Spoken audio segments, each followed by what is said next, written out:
Our airlines are set to have a profitable year despite global economic and political shifts. That's the main takeaway from the latest International Air Transport Association's annual report released today. IATA partly attributes this resilience to lower jet fuel prices.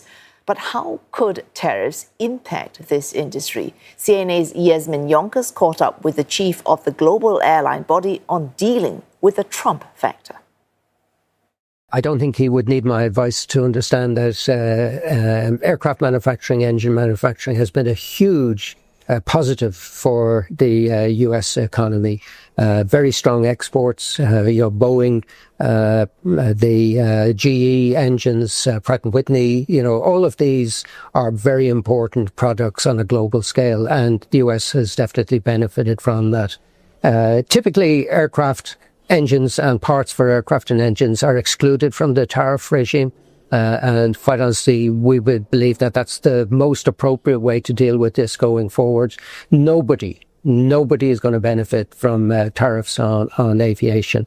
And I think when you stand back and look at the facts and the figures, it would support continuing a regime where tariffs don't impact on the delivery of new aircraft or engines. Mr. Walsh, you've always been bullish on China, but here we are in India, another huge driver of aviation growth. Now, the two don't always see eye to eye. It doesn't matter, does it? No, it doesn't. But I think it's a fascinating example of where you've got two fantastic economies, two population bases very similar, 1.45 billion people here in India, and where aviation has made such a positive impact on socioeconomic issues in both countries. And I've always pointed to China and indeed to India as an example of where aviation does make such a difference. And, when you look at India, they haven't seen the same investment in high-speed rail that China has seen. So they're going to be even more dependent on air connectivity to enable them to take advantage of the, fantastic opportunity that exists here. So I think for economic purposes, India is going to benefit significantly from the growth in aviation that we have been seeing and that we're likely to see in the future. It's going to be a fascinating country to watch over the next 10, 15, 20 years. I'm really excited about what's going to happen here. With jet fuel prices now at a point where they're actually benefiting airlines, do you expect sustainability to still take a very, very strong theme when it comes to airplane makers and what airlines want? Yeah, because environmental sustainability is a long-term issue. We have a goal of net zero carbon emissions by 2050, still 25 years away. We won't stop there. We've got to move beyond our dependence on sustainable aviation fuels and other methods that will help us to get to our net zero position.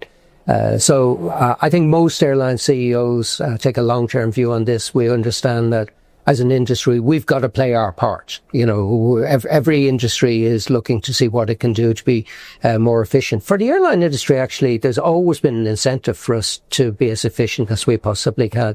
So I would expect that to continue, even though the current price of oil is lower than maybe people had expected. Mr. Walsh, you'll be with IATA until 2027.